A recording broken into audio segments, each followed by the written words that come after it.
different types of connections of components in the circuit। यानी कि इतने प्रकार से हम कंपोनेंट्स को सर्किट में लगवा सकते हैं। यानी कि सीरीज में लगवा सकते हैं, पैरेलल में लगवा सकते हैं, या फिर सीरीज पैरेलल इनके कॉम्बिनेशन में हम सर्किट में कंपोनेंट्स को लगवा सकते हैं। इन जनरल में बोल रहा हूँ कंपोनेंट्स, अभी आगे मैं डिस्कस करने वाला हूँ उसके बारे में। कंपोनेंट 1, कंपोनेंट 2, कंपोनेंट 3, यानी कि RLC रजिस्टर, कैपेसिटर, इंडक्टर कोई भी कंपोनेंट हो सकते हैं। मैं सिर्फ in case of passive components की बात कर रहा हूँ। एक्चुअली हर कोई कंपोनेंट इस तरह से सर्किट में लगवाते हैं। ये सीरीज कनेक्शन है, सीरीज कनेक्शन। सीरीज में जो कनेक्शन करने का तरीका है सेम यही रहता है। कंपोनेंट चाहे मिसलेनियस मिक्सड कंपोनेंट्स हो या फिर एक ही कंपोनेंट हो, रेजिस्टर्स हो, ओनली रेजिस्टर्स, ओनली इंडक्टर्स, या फिर ओनली कैपेसिटर्स हो, उनको जो जो कनेक्ट करने का जो मेथड है इस लगभग ये कि ये इसको एंड टू एंड कनेक्शंस कहा जाता है। यानी कि पहले का एंड जो है आउटपुट एंड, ये दूसरे के इनपुट एंड को जोड़ा जाता है। दूसरे कंपोनेंट का आउटपुट एंड ये तीसरे कंपोनेंट का इनपुट एंड को कनेक्ट किया जाता है। ये ऐसे एंड टू एंड इसको कनेक्ट करते हैं, इसको कहते हैं सीरीज कनेक्शन। और सीरीज कनेक्शन में current follows only one path, यानी कि एक ही पाथ से करंट फ्लो होता है। इसलिए current through out circuit current जो है वो सेम रहता है। जबकि कंपोनेंट 1 के अक्रॉस V1 समझो वोल्टेज ड्रॉप होता है। फिर एक कंपोनेंट 2 यहाँ से स्टार्ट होगा, कंपोनेंट 2 के अक्रॉस V2 वोल्टेज ड्रॉप होगा, और कंपोनेंट 3 के अक्रॉस V3 वोल्टेज ड्रॉप होगी। यानी कि वोल्टेज जो है थ्रू आउट सर्किट सेम नहीं रहता है, वो हर एक कंपोनेंट के अक्रॉस वोल्टेज ड्रॉप होने चालू होता है, जो कि जिनका अगर हम एडिशन टोटल करेंगे तो वो वोल्टेज सोर्स जितना इक्वल होता है उसके बराबर।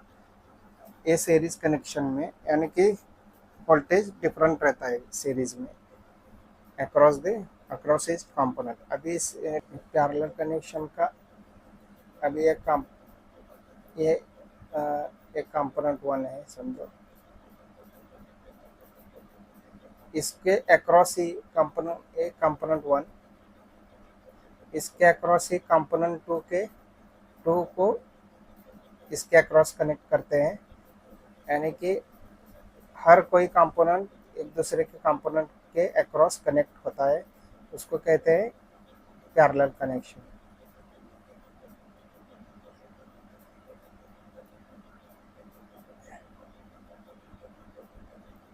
इनके अक्रॉस कनेक्ट होता है। ये कंपोनेंट 1 के अक्रॉस एक कंपोनेंट 2 कनेक्ट हो गया, और कंपोनेंट 2 के अक्रॉस कंपोनेंट 3 कनेक्ट हो गई। हर एक कंपोनेंट एक दूसरे के अक्रॉस कनेक्ट किया तो उसको हम कहते हैं पैरेलल कनेक्शन।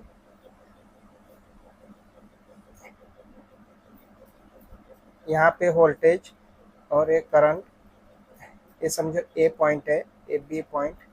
तो जहाँ पे सभी टर्मिनल जो इनपुट टर्मिनल हर एक कंपोनेंट के वो अक्रॉस कनेक्ट हुआ है, उनको उसको ए पॉइंट बोलेंगे। और जहाँ पे आउटपुट टर्मिनल्स टर्मिनेट हो गए, यानी कि टर्मिनल्स आउटपुट एक दूसरे के अक्रॉस कनेक्ट हुए जिस पॉइंट पे, वहाँ पे बी पॉइंट बोलेंगे। तो ए पॉइंट तक तो करंट सेम रहेगा, लेकिन ए पॉइंट के बाद यहाँ से इधर फ्लो होने वाला और इधर फ्लो होने वाला, ये तीनों तरफ फ्लो होगा, जो कि अलग अलग करंट अलग अलग कंपोनेंट में से कंडक्ट करेगा। तो यहाँ पे करंट जो है, करंट को एक ही पाथ नहीं मिलता, एक पॉइंट पे उसका पाथ अलग अलग हो जाता है, डिफरेंट। तो current through out the circuit current क्या होता है, डिफरेंट हो जाता है। और जबकि वोल्टेज जो है अक्रॉस इच कंपोनेंट अक्रॉस इसके अक्रॉस कंपोनेंट 1, कंपोनेंट 2, कंपोनेंट 3 के अक्रॉस जो वोल्टेज है वो सेम रहता है, जितना कि वोल्टेज सोर्स के बराबर का, सप्लाई सोर्स के बराबर का जो वोल्टेज रहता है उतना ही वोल्टेज हर एक कंपोनेंट के अक्रॉस में रहता है। ये हो गया पैरेलल कनेक्शन।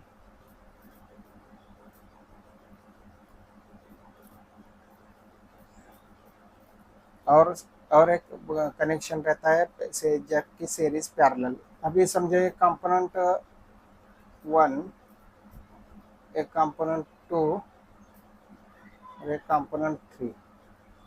ये क्या हो गया,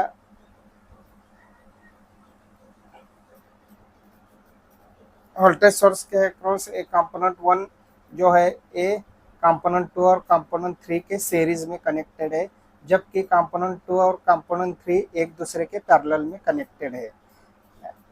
यानी कि कंपोनेंट 1 ये कंपोनेंट 2 के सीरीज में कनेक्टेड है, और कंपोनेंट 1 ये कंपोनेंट 3 के भी सीरीज में कनेक्टेड है। लेकिन लेकिन लेकिन कंपोनेंट 2 और कंपोनेंट 3 ये एक दूसरे के पैरेलल में इसके अक्रॉस कनेक्शन है ना, और इस इनके सीरीज में ये कनेक्टेड है। तो इस प्रकार ये सीरीज पैरेलल कनेक्शन रहता है, जो कि मिक्स सीरीज और मिक्स पैरेलल दोनों का मिक्सिंग करके एक कनेक्शन किया जाता है सर्किट में कंपोनेंट्स का। अभी यहाँ पे एक कंपोनेंट 1 लेंगे, एक कंपोनेंट 1, कंपोनेंट 1 और एक कंपोनेंट 2।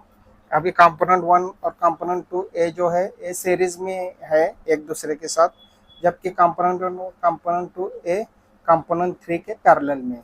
तो ये सीरीज पैरेलल कनेक्शन हो गया है। एंड तो डायग्रामेटिक रिप्रेजेंटेशन उसका किस तरह भी हो सकता है, सिर्फ समझ लेना चाहिए कि सीरीज कैसा रहता है। एंड टू एंड अगर कनेक्टेड रहा तो सीरीज रहते हैं, एंड टू एंड कनेक्टेड रहा तो सीरीज, और एक दूसरे के अक्रॉस कनेक्टेड हो रह गया तो पैरेलल रहता है। और ये सीरीज पैरेलल, कोई कंपोनेंट सीरीज में रहते हैं तो कोई पैरेलल में रहते हैं, तो उनका मिक्स सीरीज और पैरेलल का कॉम्बिनेशन अगर एक सर्किट में होगा तो सीरीज पैरेलल कनेक्शन कहते हैं। तो इस प्रकार 3 टाइप्स ऑफ कनेक्शंस रहते हैं सर्किट में कंपोनेंट्स के। Components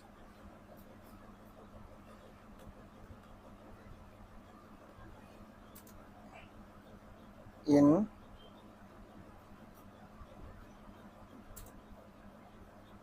the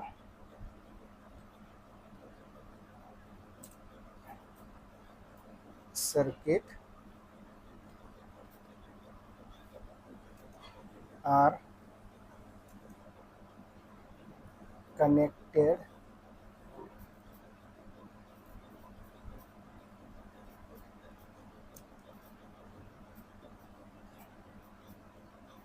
end to end, end to end, end to end connected होता है। वोल्टेज डिफरेंट रहेगा क्योंकि हर एक कंपोनेंट के अक्रॉस वोल्टेज ड्रॉप होता है, इसलिए सर्किट का वोल्टेज डिफरेंट रहेगा, जो कि जिसका सम टोटल किया तो सप्लाई वोल्टेज के बराबर आएगा। Third point,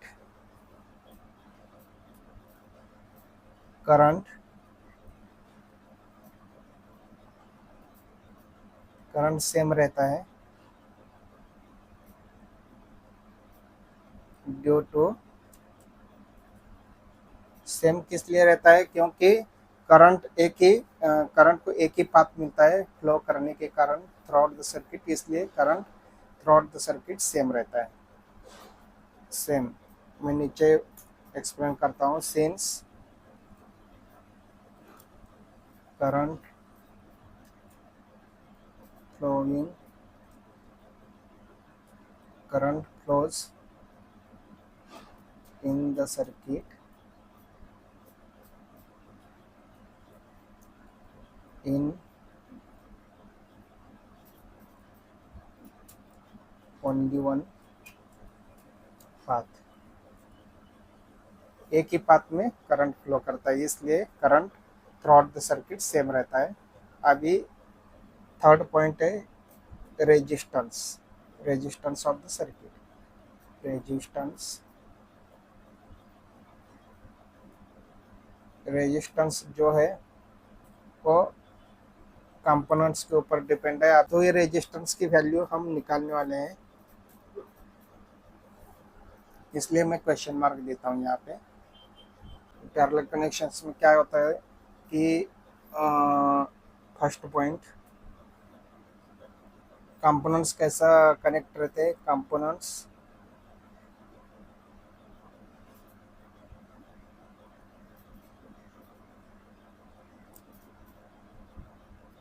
in the circuit are connected across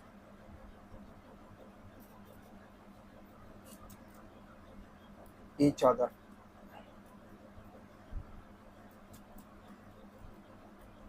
यानी कि उनके टर्मिनल्स जो है अक्रॉस ईच अदर कनेक्टेड रहते हैं।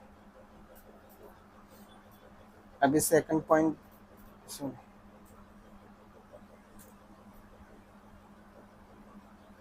सेकंड पॉइंट क्या आएगा कि सेकंड पॉइंट वोल्टेज जो है, voltage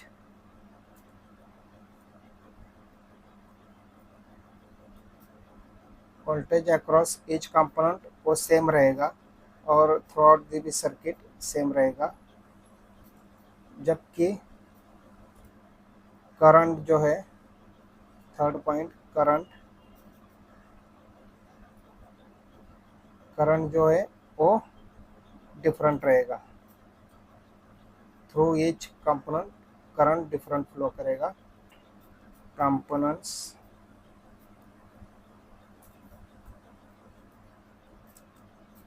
in the circuit are connected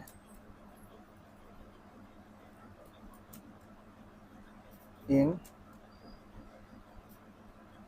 series, series यानी end to end, in series as well as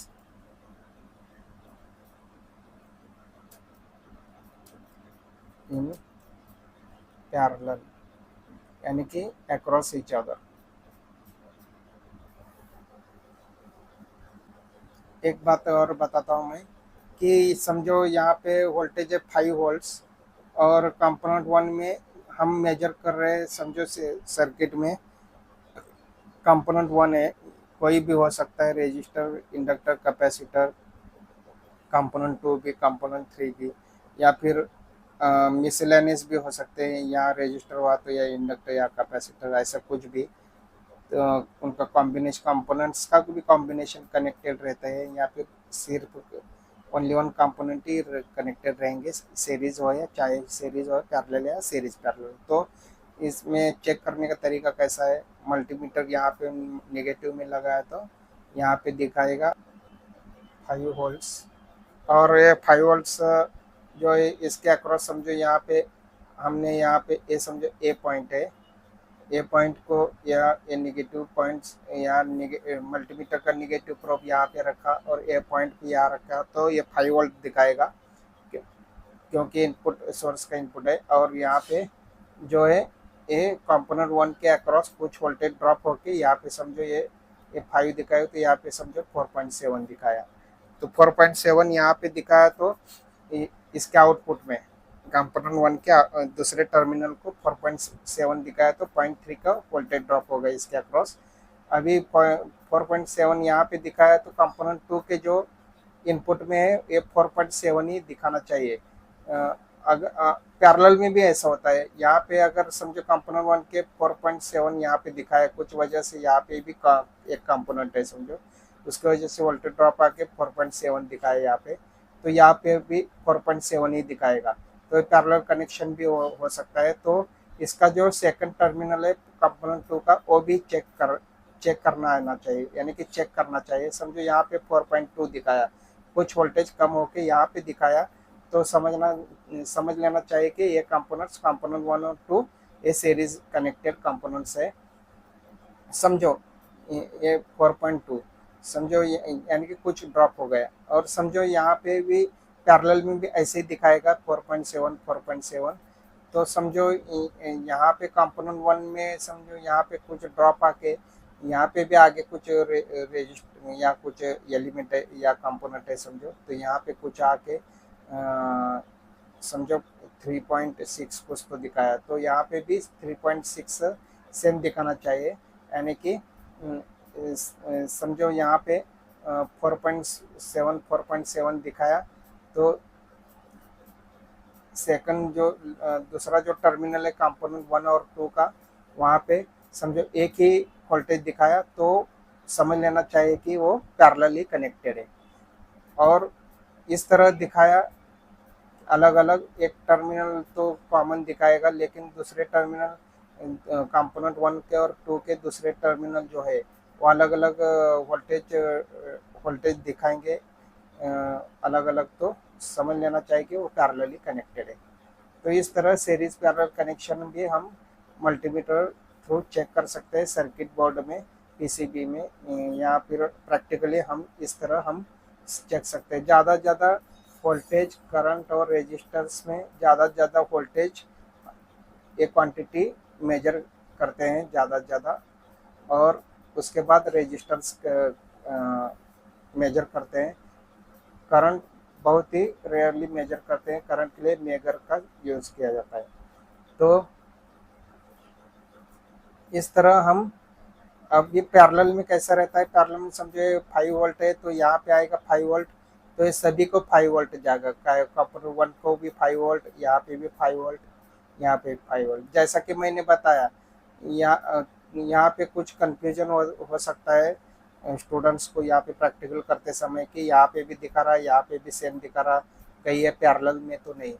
लेकिन हम दोनों का भी अदर टर्मिनल चेक करेंगे, दूसरे जो टर्मिनल बचे हुए टर्मिनल चेक करेंगे कंपोनेंट वन और टू का, तो अलग अलग वोल्टेज इसके कंपैरिजन में अलग अलग वोल्टेज दिखाएगा, तो समझ लेना चाहिए कि वो सीरीज में है।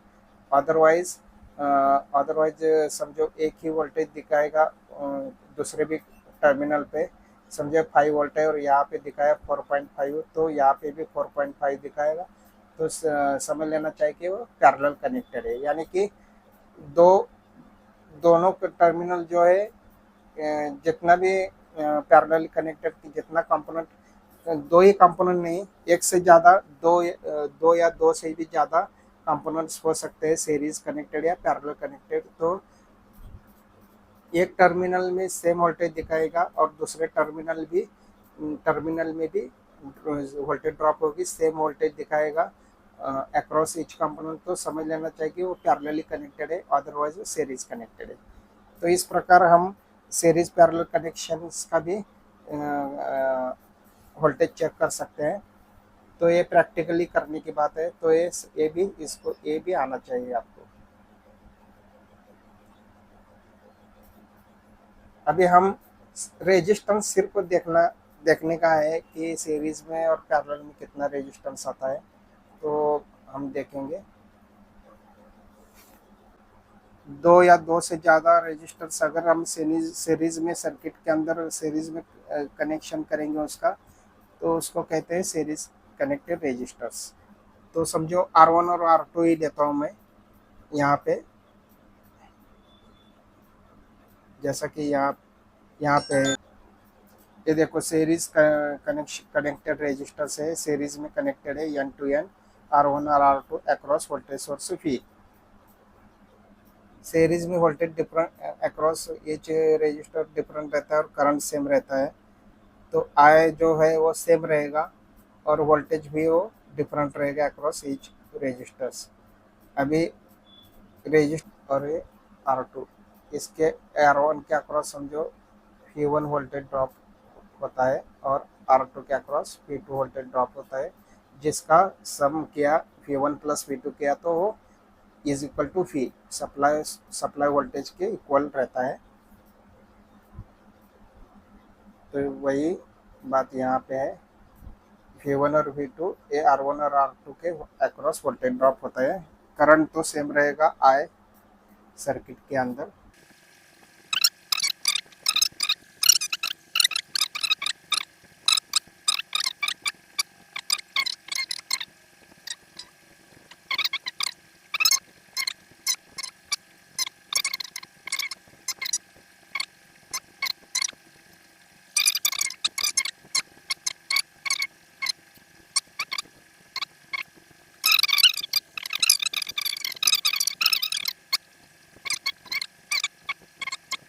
वैल्यू तो R इज इक्वल टू क्या आएगा फिर, R is equal to R1 plus R2 plus dot dot dot dot dot plus RN। तो in general a total resistance connected in series का ए फॉर्मूला है। कितना, C is equal to Q upon V, total capacitance. अभी यहाँ पे series का दिखाता हूँ मैं कैसे कनेक्ट किया जाता है। ये सीरीज कैपेसिटर्स यहाँ पे है, ये सीरीज C1 C2 और C3 ए सीरीज में कनेक्टेड है अक्रॉस वोल्टेज सोर्स P। तो V1 V2 और V3 इनके अक्रॉस वोल्टेज ड्रॉप है और सेम चार्ज इनके ऊपर डिपॉजिट होता है, plus Q minus Q plus Q minus Q। Same charge इनके प्लेट्स के ऊपर डिपॉजिट होता है और charge is nothing but current ही रहता है। करंट क्या है, करंट की डेफिनेशन फ्लो ऑफ चार्ज। तो इस तरह सीरीज में करंट सेम रहता है और वोल्टेज डिफरेंट रहता है। इनके अक्रॉस वोल्टेज ड्रॉप, मैं C1 C2 ये दो ही लेने वाला हूँ, इनके अक्रॉस वोल्टेज ड्रॉप होते हैं V1 और V2। C is equal to Q upon V। Similarly C1 दो कैपेसिटर कनेक्ट किया ना, तो C1 is equal to Q same रहेगा throughout the circuit. Q यानी कि करंट वो सेम रहेगा और voltage drop across each capacitor वो अलग अलग रहेगा, V1 और V1 और C2 का क्या फार्मूला रहेगा, C2 is equal to Q upon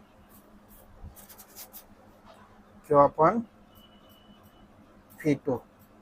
मैं एक बात बताता हूँ आपको, XC is equal to 1 upon omega C। फिर ओमेगा क्या रहता है 2πf और ओमेगा जो है 1 अपॉन ओमेगा ये कांस्टेंट रहता है। तो XC की वैल्यू क्या निकल के थी 1 अपॉन C, यानी कि कैपेसिटेंस जो है वो कैपेसिटिव रिएक्टेंस ये क्या है, नथिंग बट कैपेसिटर का रेजिस्टेंस रहता है।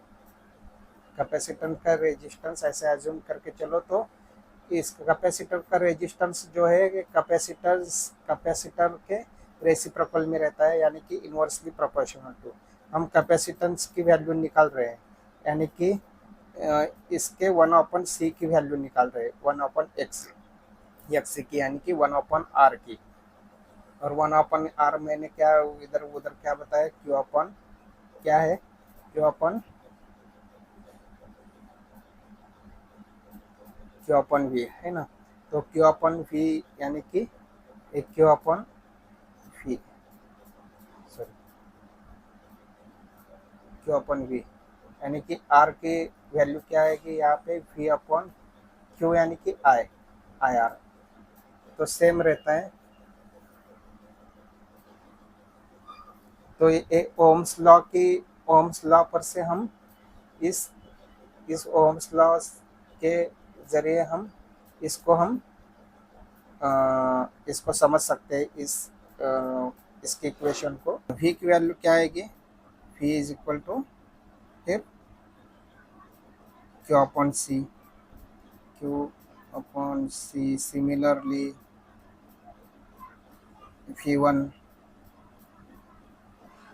V1 is equal to Q upon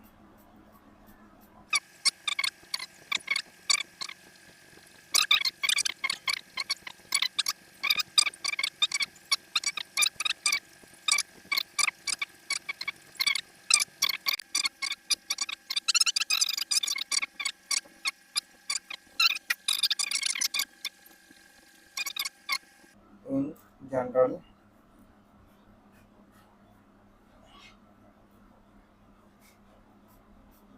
for n capacitors, for n capacitors, in short में कैप्स लिख रहा हूँ। और यहाँ पे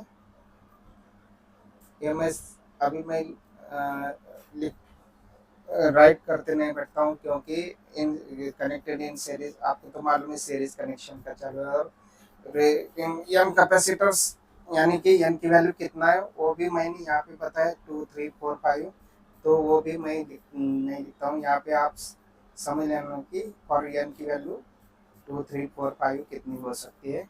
एन कैपेसिटर्स टोटल कैपेसिटेंस कितना आता है 1/c, 1/c is equal to 1/c1 plus 1/c2 plus plus 1/cn। तो ये कैपेसिटेंस का फार्मूला है।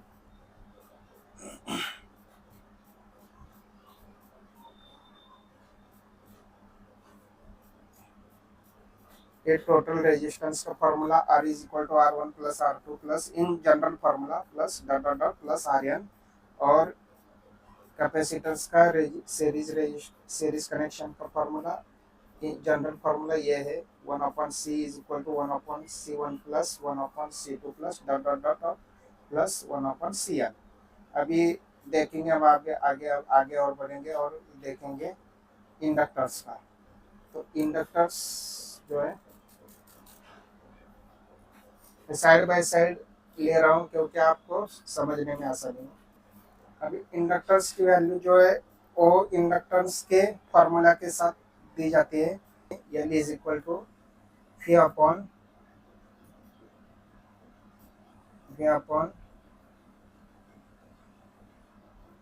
डी आई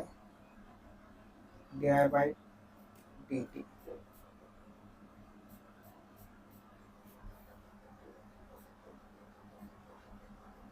तो इंडक्टर्स का कनेक्शन कैसा होता है सीरीज में, एक बार देख लेते हैं।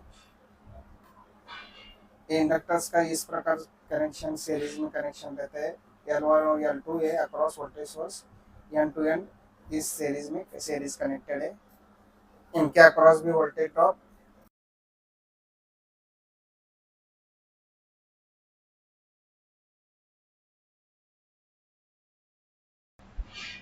V1, इसके अक्रॉस V1 L1 के अक्रॉस, और यहाँ पे V2 L2 के अक्रॉस वोल्टेज ड्रॉप होता है, जो कि जिसके एडिशन किया तो वो सप्लाई वोल्टेज V के बराबर होता है। और इसको ध्यान में रखने का तरीका इस प्रकार है, इस इक्वेशन को जैसा कि मैंने इसका क्या इक्वेशन है, P is equal to L into D I by D T, यानी कि L की वैल्यू कितनी है V upon D I by D T, rate of change of current with time, rate of change of current. और V क्या है voltage, और L क्या है इंडक्टेंस इन हेनरी। तो इंडक्टेंस यानी कि इसको रेजिस्टेंस से एज्यूम किया, तो रेजिस्टेंस क्या वैल्यू निकल के आती है V upon D I by D T, simple सा लीजिए I, तो V अपॉन I यानी कि V is equal to I R. ये जैसे कि ओम्स लॉ के हिसाब से हम इसको याद रख सकते हैं इस इक्वेशन को, V is equal to L into D I by D T, यानी कि I R, V is equal to I R. L यानी कि रेजिस्टेंस से उसको एज्यूम कीजिए, तो L is equal to V divided by D I by D T. तो वैसे ही लिया है, तो इस तो मैं यहाँ पे डायरेक्ट लिखता हूँ, वी क्या आएगा फिर, V is equal to L into D I by D T, D I by D T.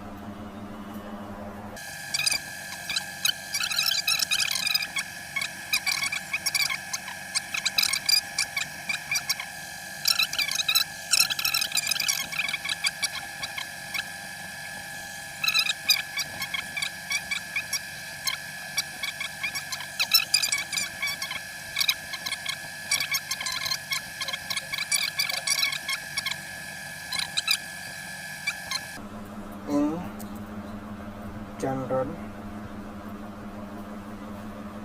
for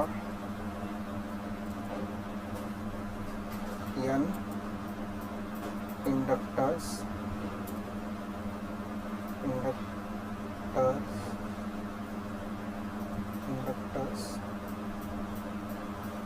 next line में क्या आएगा, L is equal to L1 plus L2 plus plus L। तो ये सीरीज कनेक्टेड इंडक्टर्स का ये formula है total inductance का, L is equal to L1 plus L2 plus Ln। तो इस प्रकार हमने सीरीज कनेक्शंस का जो हमको क्वेश्चन पढ़ा था, यहाँ पे सीरीज कनेक्शंस का रेजिस्टेंस कितना है, तो रेजिस्टेंस यानी कि टोटल रेजिस्टर्स के बारे में टोटल रेजिस्टेंस, कैपेसिटर के बारे में टोटल कैपेसिटेंस और इंडक्टर्स के बारे में टोटल इंडक्टेंस, ये कितना है। एक्चुअली हम सर्किट का रेजिस्टेंस से निकाले, चाहे कैपेसिटेंस चाहे इंडक्टेंस हो, तो रेजिस्टेंस से निकाले तो कितना है वो हमने सीरीज कनेक्शन का फार्मूला डिराइव किया। अभी हम देखेंगे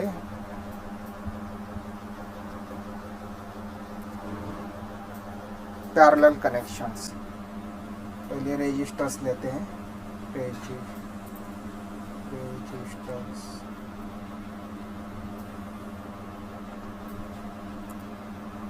यहाँ पे इस प्रकार पैरेलल कनेक्शन, जो कि यहाँ पे समझो ए पॉइंट है, यहाँ पे ए पॉइंट, ए पॉइंट और बी पॉइंट। तो ए पॉइंट पे और बी पॉइंट पे वोल्टेज इतना ही रहेगा जितना कि सप्लाई वोल्टेज के बराबर है। इसके अक्रॉस रजिस्टर R1 और R2 के अक्रॉस वोल्टेज सेम रहेगा V, जबकि करंट आए अगर फ्लो होता है तो करंट आए I1 और I2, यानी कि करंट आए डिफरेंट फ्लो होगा R1 और R2 के अक्रॉस। मान लीजिए यहाँ पे I1 है, करंट आए I1 और करंट थ्रू R2 I2 है, तो इस प्रकार। और यहाँ पे incoming current is equal to outgoing current, KCL लगता है पैरेलल कनेक्शंस में। यहाँ पे KVL और यहाँ पे KCL, Kirchhoff's current law.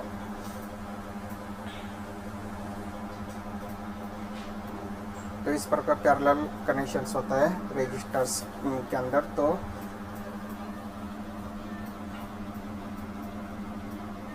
According to Ohm's law कितना है, V इज इक्वल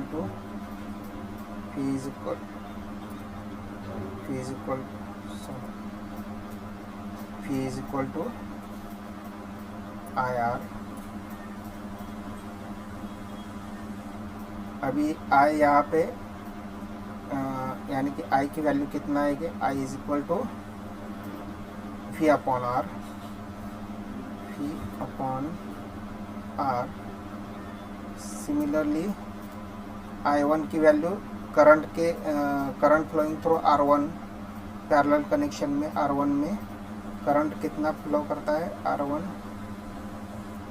के अक्रॉस करंट कितना फ्लो करता है, I1 फ्लो करंट करता है I1, क्योंकि आई तो सर्किट करंट है और इसमें करंट डिफरेंट रहता है, वोल्टेज सेम रहता है। I1 is equal to V upon R1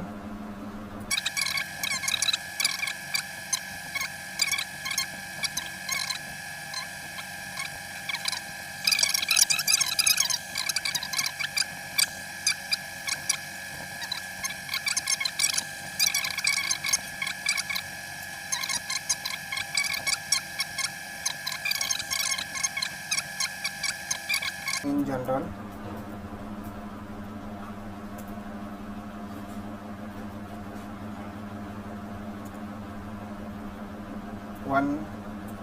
One upon R,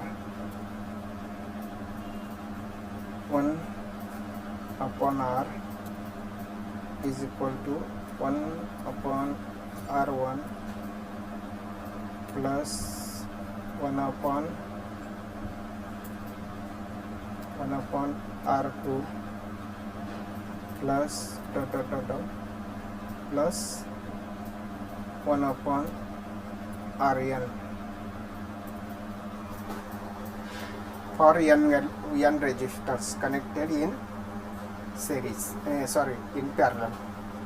तो ये जनरल फार्मूला है। n की वैल्यू 2 या 2 से ज़्यादा हो सकती है। अभी रेजिस्टर्स हो गया, अभी कैपेसिटर्स में यह पैरेलल कनेक्शन कैपेसिटर का देख लीजिए, इस प्रकार रहता है। अक्रॉस वोल्टेज सोर्स P इस तरह पैरेलली कनेक्टेड है कैपेसिटर। यहाँ पे ये पॉइंट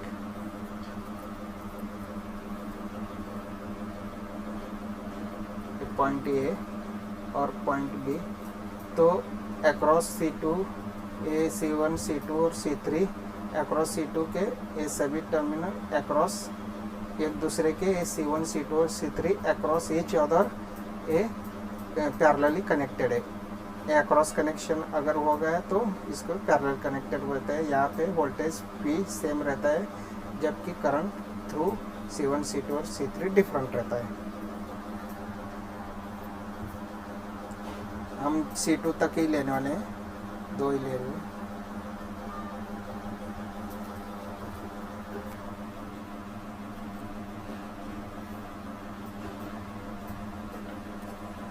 C का फॉर्मूला क्या है? C is equal to Q upon V, hence क्या रहता है कि V इज इक्वल टू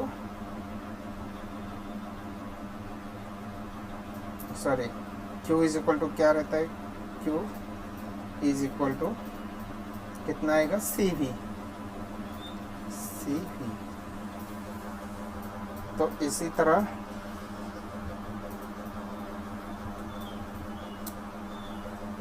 यहाँ पे कैसे लगवाना चाहिए? C1 is equal to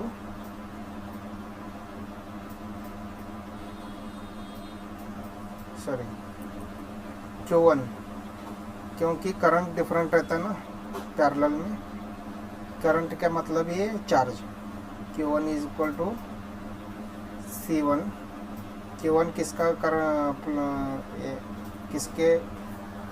Q1 charge किसके ऊपर डिपॉजिट होता है? C1 के ऊपर। तो C1 into V, voltage same रहेगा पैरेलल में। Similarly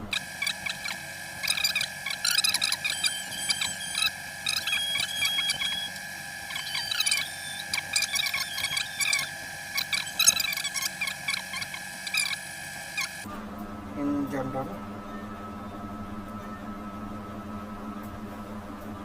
for n connected capacitors in parallel क्या फार्मूला रहेगा? C इज इक्वल टू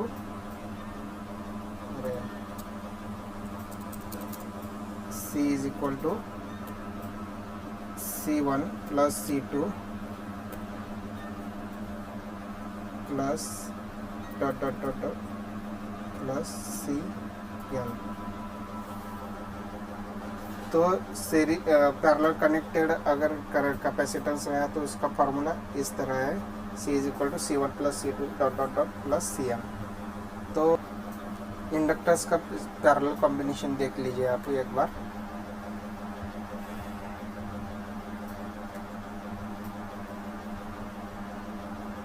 मैं ये इंटरनेट से कॉपी करके लिया हूँ यहाँ पे। तो across voltage source V L1 और L2 ये पैरेलली कनेक्टेड है, क्योंकि ये इनके अक्रॉस L1 के अक्रॉस L2 या L2 के अक्रॉस L1 कनेक्टेड है। तो ये L1 और L2 पैरेलली कनेक्टेड है, जिनके अक्रॉस वोल्टेज V सेम रहेगा। करंट अगर फ्लो होता है तो करंट डिफरेंट हो रहेगा। तो यही हम लेते हैं इसमें।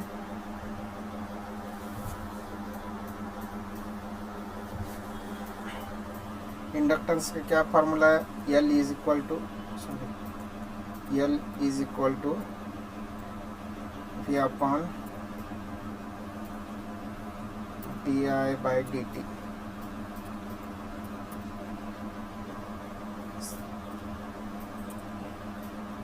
तो I का क्या फार्मूला, di/dt का क्या फार्मूला निकलेगा, di/dt is equal to V upon L, V upon L।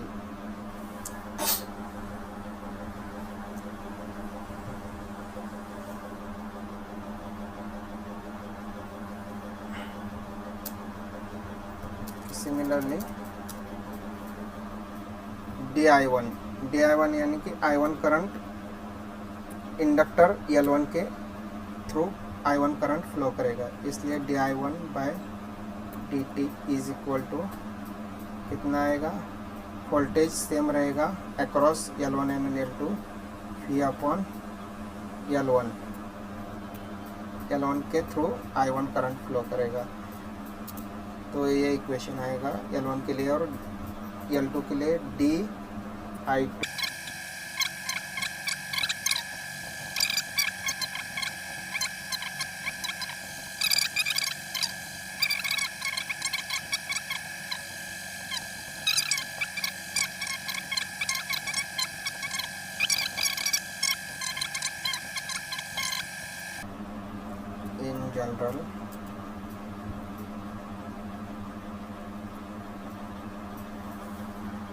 In general क्या वैल्यू आएगी,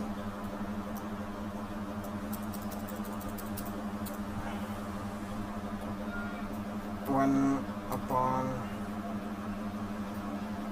L is equal to 1 upon L1 plus 1 upon L2 plus dot dot dot dot plus 1 upon L for N connected inductors. Series connected parallel connected resistors, capacitors और inductors का total resistance के ये फॉर्मूले रह गए, ये होते हैं। अभी रेजिस्टर और इंडक्टर का जो सीरीज कनेक्टेड फार्मूला है वो सेम है, जबकि रेसिप्रोकल में कैपेसिटर का फार्मूला आता है, जबकि पैरेलल कनेक्शंस में रेजिस्टर और इंडक्टर का फार्मूला सेम आता है रेसिप्रोकल में, लेकिन कैपेसिटर का फार्मूला एडिशन में आता है कि इन सीरीज मैं ऐसा हेडिंग देता हूँ,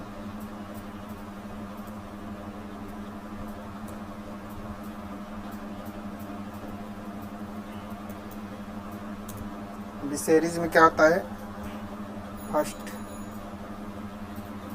रेजिस्टेंस वैल्यू इंक्रीजेस, क्योंकि एडिशन होता है ना, तो टोटल सर्किट का रेजिस्टेंस वैल्यू इंक्रीज होता है रेजिस्टर्स के लिए सीरीज में। और कैपेसिटर का जो वैल्यू है वो डिक्रीज होता है सीरीज में, क्योंकि गैप बढ़ता है। मैं वो भी लिख देता हूँ।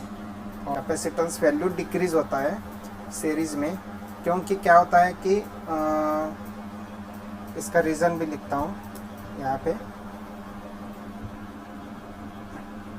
ड्यू टू द गैप बढ़ता है, टू प्लेट्स के बीच में का जो डिस्टेंस है, गैप है, वो बढ़ता है due to the distance, in bracket gap करता हूँ, गैप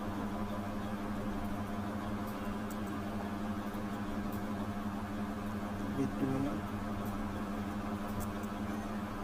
टू प्लेट्स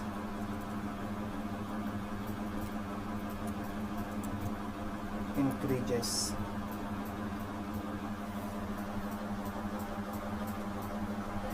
तो गैप डिस्टेंस जो है दो प्लेट्स के कैपेसिटेंस के, जो दो प्लेट्स होते हैं उसके बीच में गैप डिस्टेंस बनने के कारण कैपेसिटेंस वैल्यू डिक्रीज होता है, यानी कि रिएक्टेंस बढ़ता है उसका। कैपेसिटेंस वैल्यू डिक्रीज होने का मतलब क्या है? रिएक्टेंस बढ़ना। सीरीज में रिएक्टेंस बढ़ता है। अभी यहाँ पे मैं दिखाता हूँ, जैसा कि यहाँ पे ये देखो, यहाँ पे C1 और ये C3, यहाँ पे गैप, ये जो है ये गैप बढ़ता है, और ये फर्स्ट प्लेट और लास्ट प्लेट में का गैप, ये डिस्टेंस बहुत ज़्यादा होने के कारण क्या होता है कि इसकी कैपेसिटेंस वैल्यू डिक्रीज होती है, यानी कि रिएक्टेंस, कैपेसिटिव रिएक्टेंस इंक्रीज होता है, नहीं कि इसका रेजिस्टेंस इंक्रीज होता है कैपेसिटर का। अगर हम रेजिस्टेंस चेक करने गए तो इंक्रीज रेजिस्टेंस मिलता है। यहाँ पे ये distance between the two plates, यहाँ पे एडिशन होता है, और इसलिए डिस्टेंस का एडिशन होके ये डिस्टेंस यहाँ पे फर्स्ट प्लेट और लास्ट प्लेट में का जो टोटल डिस्टेंस है, यानी कि गैप है, वो इंक्रीज होता है सीरीज कनेक्शन में कैपेसिटर के। अभी थर्ड पॉइंट है इंडक्टर्स। फॉर इंडक्टर्स, तो इंडक्टर्स के लिए सीरीज में इंडक्टेंस वैल्यू इंक्रीज होता है।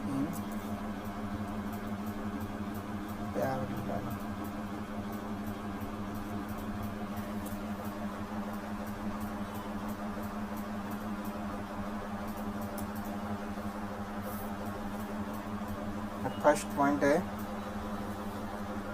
फॉर रेजिस्टर्स, तो रेजिस्टर्स के लिए रेजिस्टेंस वैल्यू पैरेलल में डिक्रीज होता है।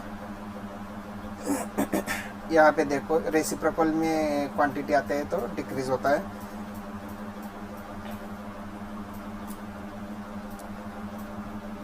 सेकंड फॉर कैपेसिटर्स, पैरेलल में कैपेसिटेंस की वैल्यू इंक्रीज होता है कैपेसिटर के लिए, क्योंकि उसका रीज़न भी, because the area of the plates on which charge deposited increases।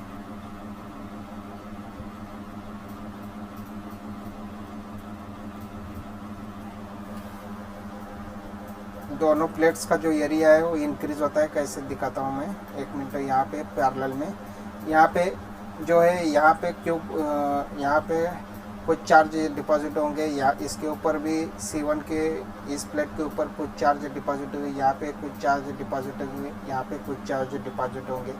तो टोटल चार्ज जो है डिपॉजिट होने वाले C1, C2 और C3 प्लेट्स पर वो यानी कि वो एनहांस हो गए, वो ज़्यादा बढ़ेंगे। तो इसका मतलब क्या है, टोटल तो एरिया बढ़ जाएगा। यानी कि मैं यहाँ पे दिखाता हूँ आपको,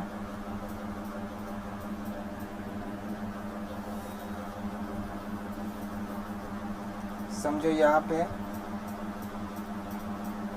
ये पैरेलली कनेक्टेड है,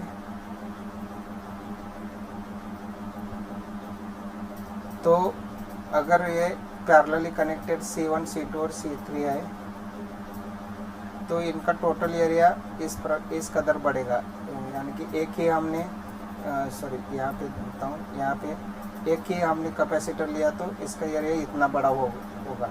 ये इसके इक्विवेलेंट रहेगा, सी के ए सी इक्विवेलेंट, यानी कि इनके बराबर रहेगा, C1, C2, C3 के बराबर, C1, C2, C3 के बराबर इनका एरिया। ये इसका जो इनका कुल मिला के जो एरिया है वो सी एक ही कैपेसिटर लिया तो इतना बड़ा इसका एरिया होगा, यानी कि इतना इसके ऊपर चार्ज ज़्यादा लग जाएंगे। तो इसका मतलब करंट इसमें एनहांस होता है, यानी कि यहाँ पे। तो इसके कारण क्या होता है कि एरिया बढ़ने के कारण इसका कैपेसिटेंस, यानी कि कैपेसिटेंस वैल्यू जो है कैपेसिटर का पैरेलल में बढ़ता है, यानी कि कैपेसिटिव रिएक्टेंस कम होता है। इन्वर्सली प्रोपोर्शनल है ना, कैपेसिटेंस की वैल्यू के इन्वर्सली प्रोपोर्शनल कैपेसिटिव रिएक्टेंस है, तो रिएक्टेंस पैरेलल में कम होता है कैपेसिटिव रिएक्टेंस। अभी थर्ड पॉइंट लास्ट पॉइंट है।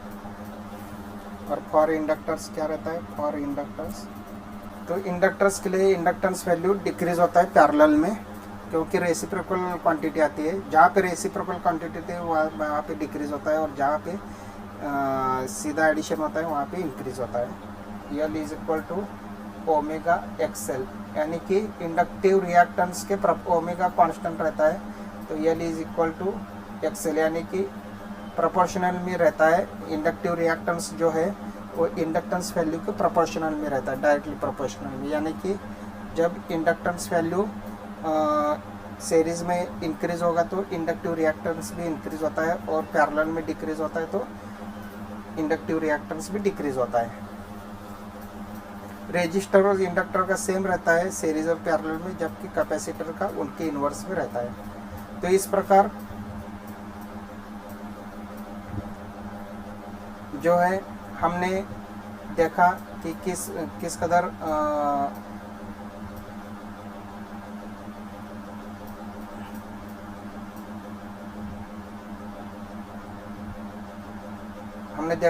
कदर कनेक्शंस कंपोनेंट्स के किए जाते हैं सर्किट में।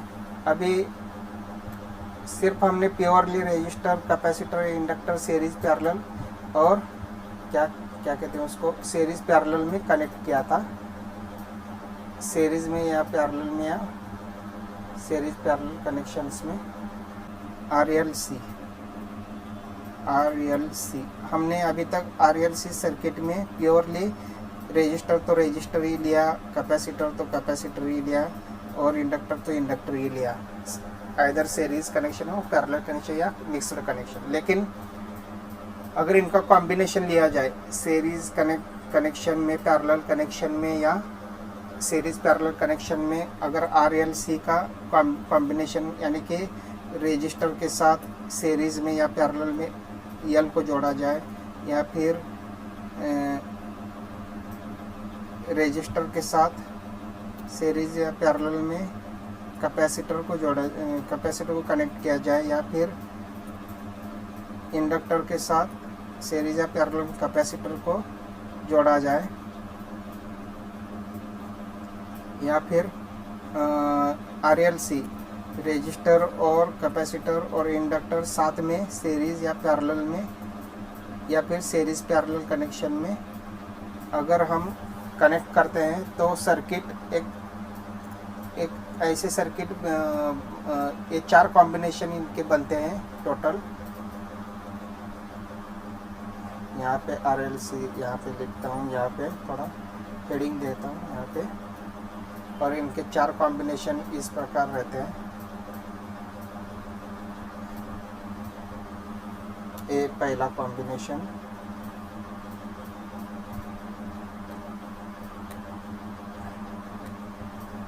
ये दूसरा कॉम्बिनेशन, ये तीसरा कॉम्बिनेशन, और ये लास्ट जो है 4th कॉम्बिनेशन। तो इस प्रकार 4 कॉम्बिनेशन इनके कॉम्बिनेशन के साथ हम सीरीज पैरेलल में हम कनेक्ट कर सकते हैं इन कंपोनेंट्स को। तो इनके अनगिनत एप्लीकेशंस निकल के आते हैं सामने। तो उन सिर्फ एप्लीकेशंस के बारे में बताऊंगा। अगर वो सर्किट का हम आगे जाके अलग से इन सर्किट्स के ऊपर वीडियो बनाएंगे तो इनके अनगिनत एप्लीकेशंस इलेक्ट्रॉनिक्स के अंदर आते हैं। जैसा कि फर्स्ट मैंने बताता हूँ मैं, एज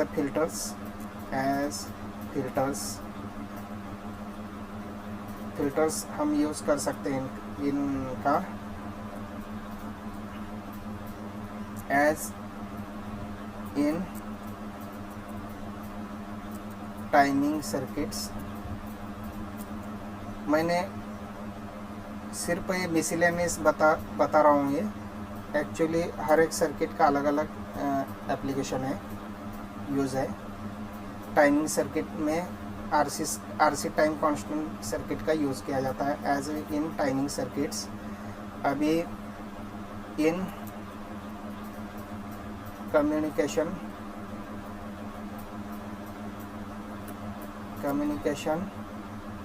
सर्किट्स, कम्युनिकेशन के जितने भी सर्किट्स है उसमें यूज़ किया जाता है। फोर्थ,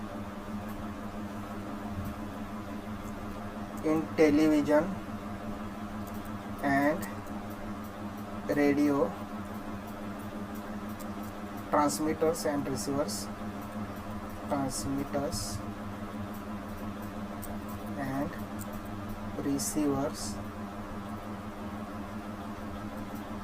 तो इसमें भी इनका यूज़ होता है। टीवी के ट्रांसमीटर, टीवी या रेडियो के ट्रांसमिशन सर्किट या रिसेप्शन सर्किट में भी इनका यूज़ होता है।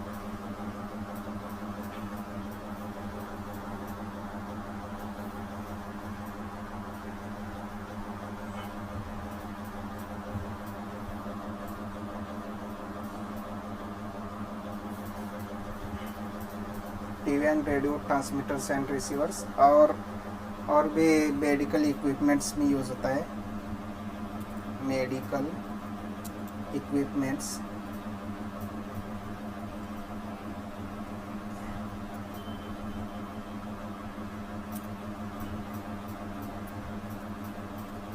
बाद में सिग्नल प्रोसेसिंग में यूज़ होता है। सिग्नल प्रोसेसिंग सर्किट्स,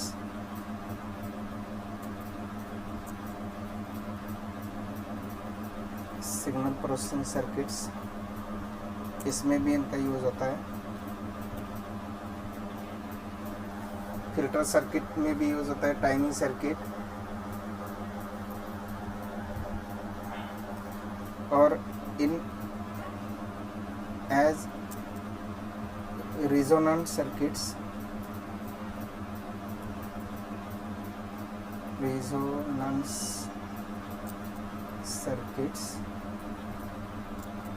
इन ऑसिलेटर सर्किट।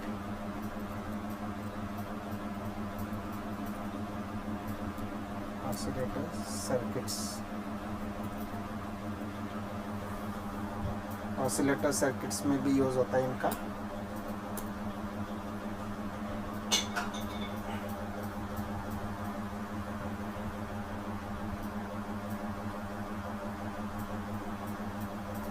और इन एम्पलीफायर्स में यूज़ होता है, एम्पलीफायर सर्किट्स में।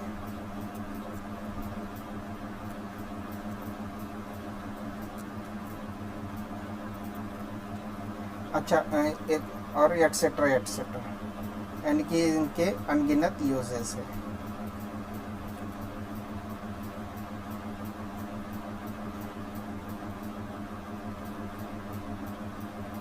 एटसेट्रा। और सिर्फ हमने आर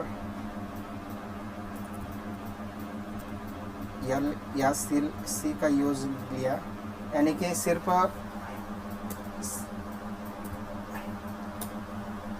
सीरीज में या पैरेलल में या सीरीज पैरेलल में सिर्फ रेजिस्टर्स, इंडक्टर्स या कैपेसिटर कनेक्ट किया जाए तो उनका क्या यूज़ होता है वो देखेंगे। तो जैसा कि वोल्टेज डिवाइडर नेटवर्क्स में यूज़ होता है। वोल्टेज डिवाइडर नेटवर्क्स, फिर क्या होता है कि capacitor, series capacitor,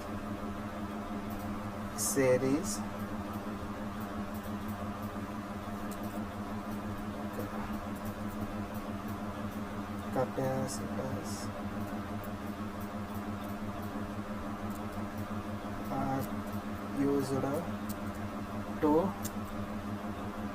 distribute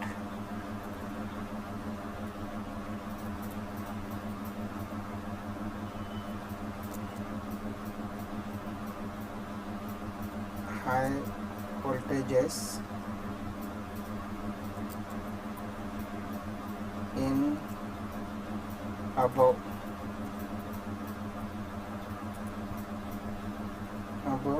1 kV, 1 kV के ऊपर के हाई वोल्टेजेस को डिस्ट्रीब्यूट करने के लिए सीरीज कैपेसिटर का यूज़ होता है लोड डिस्ट्रीब्यूशन के लिए। इसको हम बोलेंगे लोड डिस्ट्रीब्यूशन।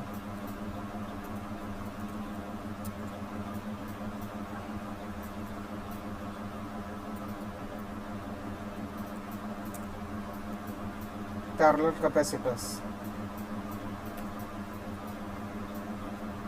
पैरेलल कैपेसिटर्स का are used as power bank, power bank की तरह यूज होता है फॉर इंडक्टिव लोड्स। इंडक्टिव, जहाँ पे इंडक्टिव लोड्स होते हैं वहाँ पे पावर बैंक की तरह इनका यूज होता है।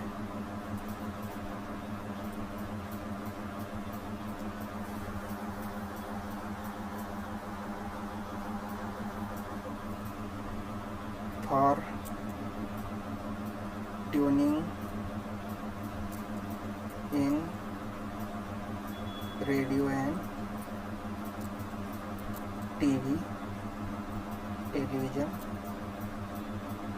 रिसीवर्स।